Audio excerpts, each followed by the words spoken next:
April 12, 1996. Giza Plateau, Egypt. The desert wind moves slowly across the limestone surface, carrying grains of sand that whisper against ancient stone. The early morning sun casts long shadows behind the monumental form of the Great Sphinx, its weathered face staring eternally toward the horizon. Below, at ground level, a team of archaeologists and geophysicists work in near silence. There is no dramatic excavation, no shovels, no exposed tombs. Instead, there's a machine. A ground-penetrating radar unit hums softly as it is pushed across the uneven rock surface. Its antenna glides over the plateau, sending pulses of electromagnetic energy deep beneath the earth. Invisible waves penetrate the bedrock, bouncing back signals, echoes of what lies hidden below.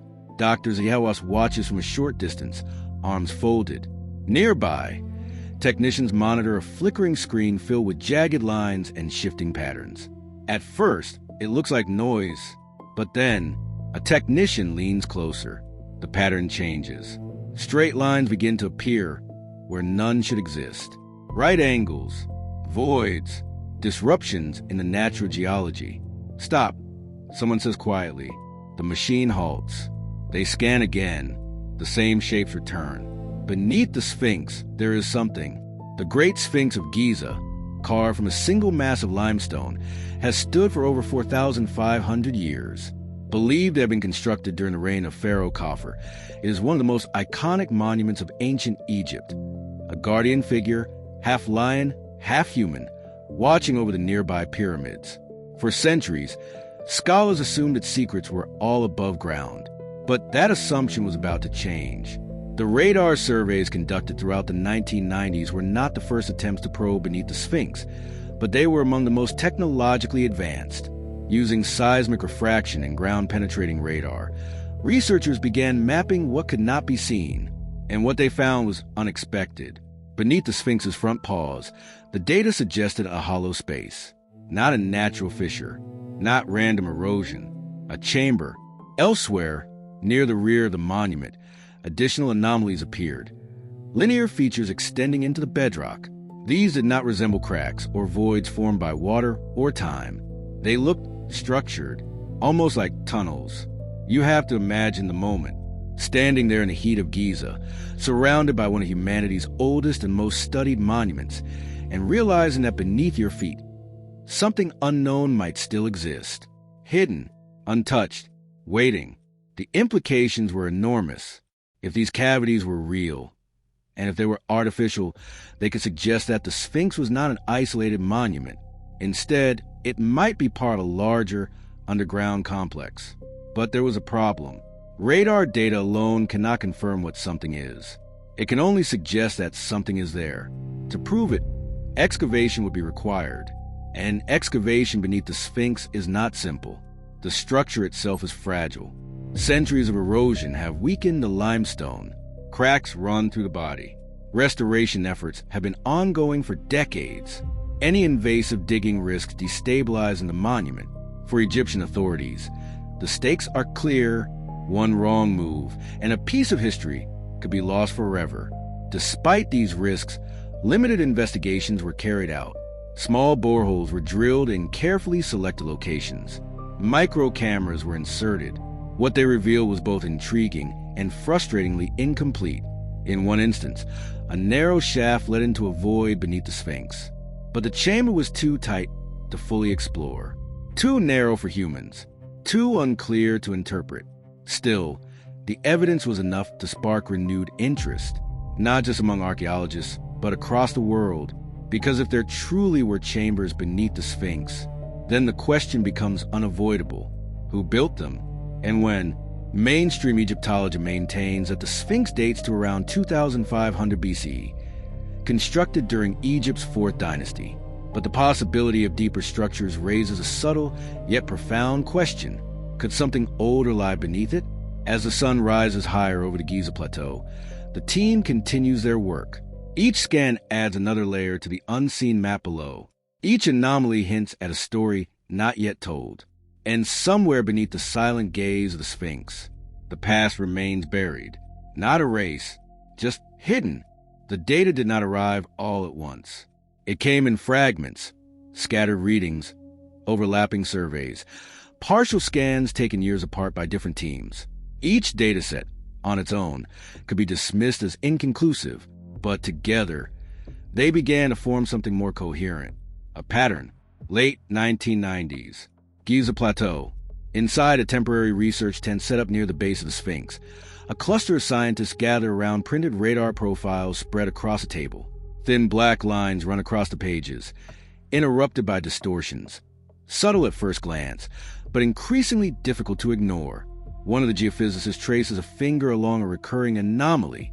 Here, he says, and again here. The same signature appears in multiple scans. Consistent depth, similar shape, not random. The most compelling features lie beneath the Sphinx's forelimbs.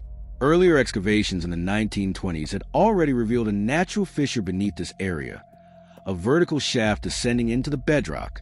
But the modern survey suggests something more complex, a horizontal cavity extending beyond that shaft. Not merely a crack, a space, possibly a chamber. To understand why this matters, you have to consider the geology of the Giza Plateau. The Sphinx is carved directly from limestone bedrock.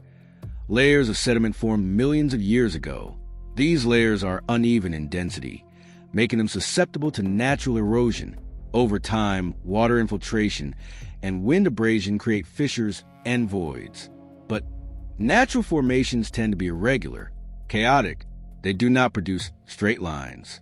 They do not form right angles. And yet, in several radar profiles, those are exactly the shapes that appear. Near the rear of the Sphinx enclosure, additional anomalies emerge. Linear features extend outward from beneath the monument, as if tracing pathways through the stone. Some appear to slope downward, others branch. The interpretation is cautious but consistent. These may be tunnels, or at least spaces that behave like tunnels in the data. You could imagine standing there again, on the plateau. Nothing visible on the surface. Tourists walk past, unaware. Cameras click. Guides speak of pharaohs and pyramids. But beneath the ground, the instruments tell a different story. There's also historical context to consider. Ancient Egyptian texts make occasional reference to hidden spaces, archives of knowledge, sacred chambers, places reserved for rituals or preservation. Most of these descriptions are symbolic, embedded in religious language, but some are more literal. In later traditions, there are mentions of subterranean halls beneath the Giza Plateau, places where records were stored, or where initiates underwent rites of passage.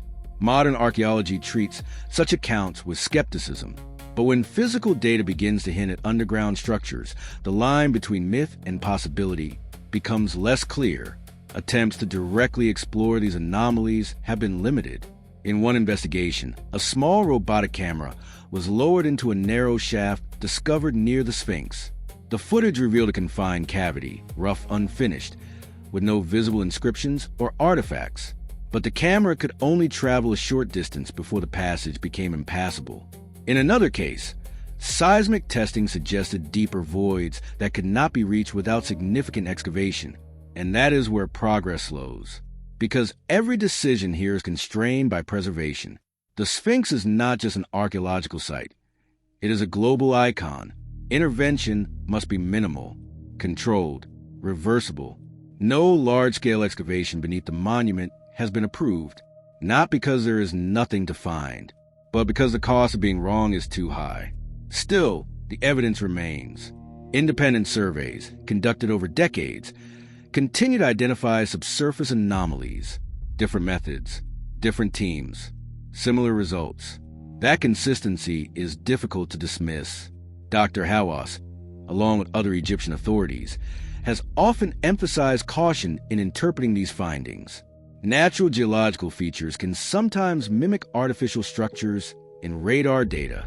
Without direct access, certainty remains out of reach. And yet, the question persists. If these spaces are natural, why do they appear so structured? If they are artificial, who created them? And for what purpose? The desert gives no answers, only silence. And beneath that silence, the signals continue to echo, faint reflections from something hidden in the stone, not fully revealed, not fully understood. but undeniably present. The deeper the scans went, the more careful the interpretations became. By the early 2000s, enough data had been collected to confirm one thing with reasonable confidence. Subsurface anomalies existed beneath and around the Sphinx. But what those anomalies represented, that was still an open question. And in archaeology, unanswered questions rarely remain quiet for long. Inside academic circles, the debate is measured, technical, and grounded in evidence. Geologists point first to the limestone itself. The Giza Plateau is composed of layered sedimentary rock, varying in hardness and porosity. Over thousands, sometimes millions of years, groundwater can carve out cavities within such formations. These voids can appear structured in radar data, especially when erosion follows natural fault lines. In this view, the anomalies beneath the Sphinx may not be chambers at all.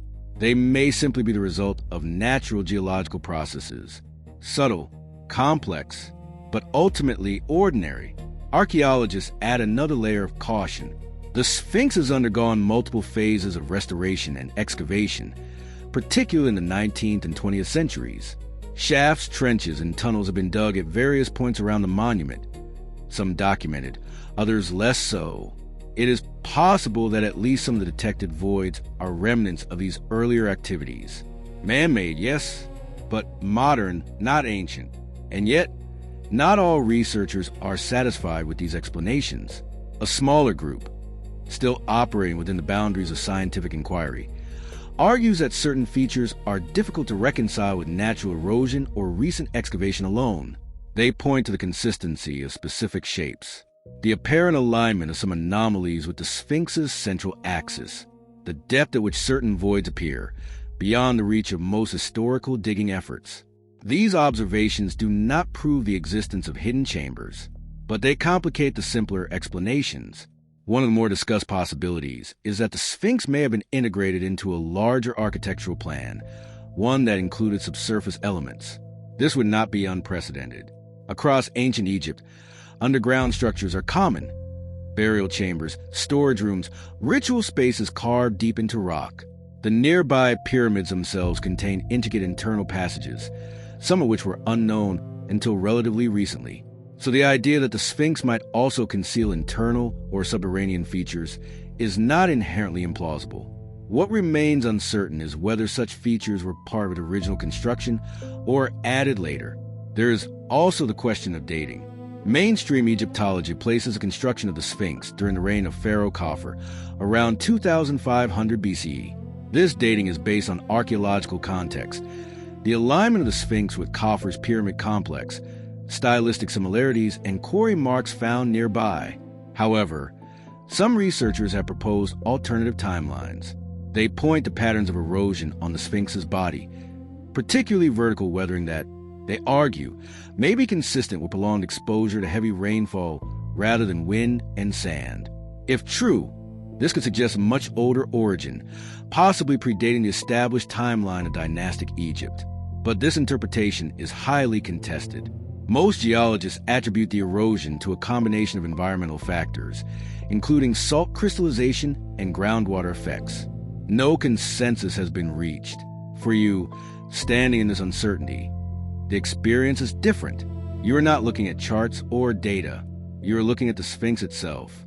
Massive, silent, unmoving, and you know that beneath it, something exists, whether natural or constructed. The question is not whether there is something below. The question is what that something means. Skepticism remains a foundation of responsible archaeology. Extraordinary claims require extraordinary evidence. So far, no artifacts, inscriptions, or definitive architectural features have been recovered from beneath the Sphinx that would confirm the existence of a hidden complex. No sealed chambers have been opened, no lost archives uncovered, only signals, anomalies, possibilities. And yet, history has shown that some of the greatest discoveries begin this way. A faint irregularity, a pattern that doesn't quite fit, a question that refuses to go away. So the work continues. Slowly, carefully, each new survey adds another layer of detail, refining the map of what lies beneath, not revealing everything, but narrowing the unknown. Because in the end, archaeology is not just about what is found. It is about what can be proven. And beneath the Sphinx, proof remains just out of reach. Dawn breaks once again over the Giza Plateau. The light arrives slowly. First a pale glow behind the horizon, then a gradual illumination of stone that has endured for millennia. The Great Sphinx emerges from shadow, its contours sharpened by the rising sun, its expression unchanged. It has watched empires rise and fall, and still it keeps its silence. By now, decades have passed since the first modern surveys hinted at something beneath the monument. The technology has improved. Ground-penetrating radar has become more precise. Seismic imaging has grown more refined. Digital modeling allows researchers to reconstruct subsurface features with increasing accuracy, and yet, no definitive excavation has taken place beneath the Sphinx itself. The anomalies remain just that: detected, mapped, debated, but not fully accessed. There are reasons for this restraint. Structural integrity is one. The Sphinx is carved from relatively soft limestone, and centuries of weathering have left it vulnerable. Cracks run through its body, some stabilized through extensive restoration efforts in the 20th century. Any attempt to dig beneath it carries risk. Even minor disturbances could trigger shifts in the rock. And when the monument in question is over 4,500 years old, caution is not just advisable, it is essential. There is also the matter of priority. Archaeology, like all sciences, operates within limits of funding, time, and resources. Across Egypt, countless sites await excavation. Tombs, settlements, temples buried beneath sand. Each offers a promise of tangible discoveries. Artifacts, inscriptions, human remains. By comparison, the anomalies beneath the Sphinx are uncertain. They might yield extraordinary findings, or they might reveal nothing more than natural voids in the rock. Still, the possibility lingers, and it is that possibility that continues to draw attention. In recent years, non-invasive techniques have expanded the scope of exploration.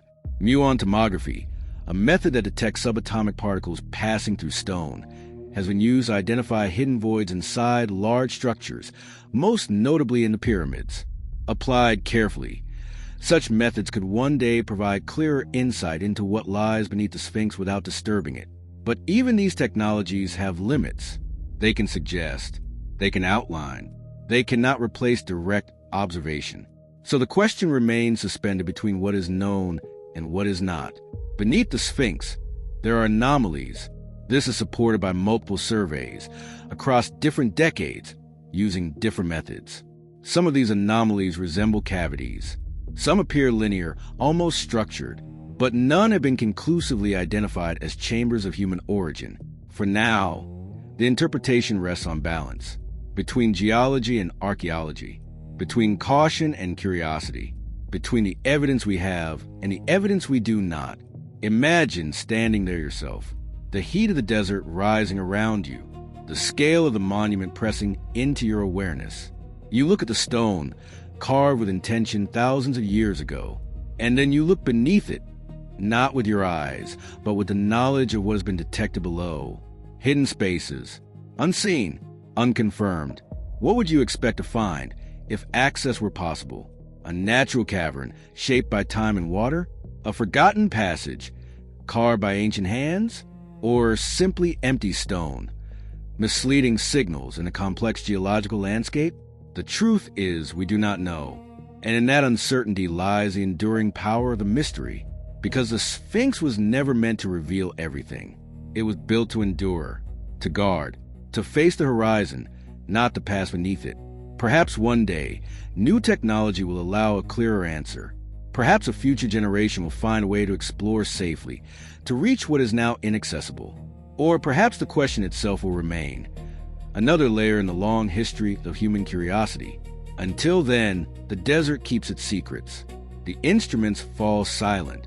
The data waits to be interpreted again. And the Great Sphinx continues its watch, not just over the pyramids, but over whatever still lies hidden below.